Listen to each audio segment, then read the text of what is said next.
Hello and welcome to this video.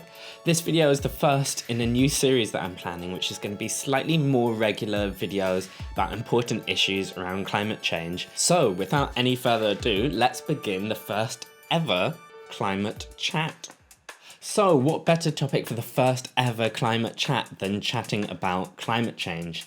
Now this might seem a bit excessively self-referential, but I think chatting about climate change is one of the most important things that anyone who cares about the climate can do. But why is chatting about climate change so important? Well, one of the main reasons that so little is being done about climate change is because people don't care enough about it. People don't care enough about it because they're not thinking about it enough. People aren't thinking about it enough because no one's talking about it. You look at a lot of political debates, or you look at what's reported in the media, or you look at conversations people have, and climate change comes up in conversation really quite rarely. I mean, I talk about climate change a lot, but that's because I'm obsessed with it. But even for someone like me, a climate change obsessive, it's sometimes pretty hard to bring climate change up into a conversation. So here are first some tips on how not to bring climate change up. I guess I've just been really sad at the moment, you know, ever since me and Christina broke up. I'm really sad too. About climate change. Nice weather today. Well, enjoy it while it lasts. Pretty soon it'll be 100 degrees Celsius in December.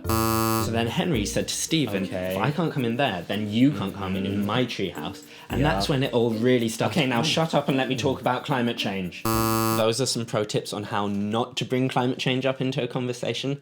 But here's some tips on how maybe you could bring it up. Did you hear about that awful flood? It's unbelievable. I know, it's awful. And I heard storms like this are only going to get heavier as the world keeps heating up. Adam, what's your biggest fear? Umbrellas and climate change. Let's talk about both. So that's a few ways you could potentially bring climate change up in conversation, but that doesn't mean it's necessarily an easy thing to do. I, even in spite of being a climate change obsessive, still find it quite difficult sometimes to bring climate change up, even when I'm presented with an opportunity to. Sometimes people ask me what I do, and I just say, I work on science, because it's 8 in the morning, and I'm super tired, and I'm just like, oh my god, leave me alone. But a lot of the time there are real opportunities to talk about climate change, and it's really important we do, whether it's talking about extreme weather, talking about the fact last year was the hottest year ever, or talking about which politicians take climate change seriously and which ones don't. There are opportunities to talk about climate change all the time, and it's really important that we seize them, even with people we think might not be on the same level as us. Anyway, that's probably enough of me talking about climate change, but make sure you like the video, comment below to let me know what the next climate chat should be all about, and subscribe so you make sure you don't miss it. Oh, and also somewhere I am going to put a link to my last ClimateAdam video, here maybe, which is all about Paris climate talks. Were they awesome or were they awful? Spoiler alert, they were both. Until next time, bye.